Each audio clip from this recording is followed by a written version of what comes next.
தமிழர் ஆட்சி பார்த்துட்டு இருக்க எல்லாருக்குமே வணக்கம். சீமான் அவர்கள் இந்த மக்களின் மாநாடானதுக்கு மிகப்பெரிய ஒரு மேடையை செட் பண்ணுறாரு அப்படின்றது ஒன்று இருக்குது. இது கிட்டத்தட்ட 2,00,000 பேர் வந்து அந்த மாநாட்டுக்கு வரப்போகிறாங்க. இது தமிழ்நாட்டோட மிகப்பெரிய தமிழ் தேசிய மேடை, இதுதான் மிகப்பெரிய மேடையாகவும் இருக்க போகுது அப்படின்ற மாதிரி சொல்லியிருக்காங்க. ஈவன் விஜய் மாநாட்டுக்கு கூட 2,00,000 சேர்ஸ் போடலாம், ஆனால் நாங்கள் வந்து 2,00,000 சேர் வாங்கியிருக்கோம் அப்படின்னு வந்து சாட்டை துரைமுருகன் வந்து ஓப்பனாக ஒரு உண்மையான ஸ்டேட்மெண்ட் விட்டுருக்காரு அப்படின்றது ஒன்று இருக்குது.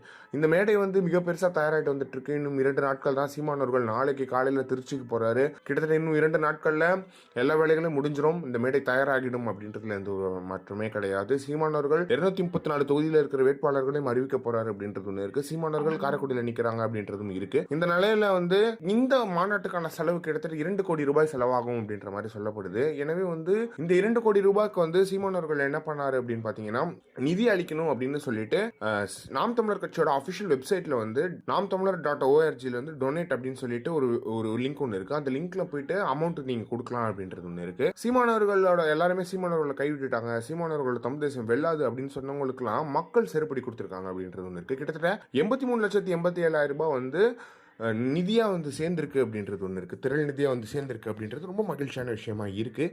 இப்போது சீமானவர்களை வந்து இவர் அவ்வளோதான், போய் இவர் அரசியல் முடிஞ்சிருச்சு, ஒரு 8% வாங்க மாட்டார் அப்படின்னு பேசினதுக்கெல்லாம் இது சரியான சிறுபடியாக இருக்கும். என்ன காரணம் அப்படின்னு பார்த்தீங்கன்னா, 83,87,000 ரூபான்றது சின்ன அமௌண்ட்டு கிடையாது. அந்த அவ்வளோ பெரிய அமௌண்ட்டை வந்து இவங்க கொடுக்குறாங்க, மக்கள் இருக்காங்க, அவ்வளோ மக்கள் வந்து இன்னும் கொடுத்துக்கிட்டே இருக்காங்க அப்படின்றது ஒன்று இருக்குது. கிட்டத்தட்ட 42% அமௌண்ட் வந்துருச்சு.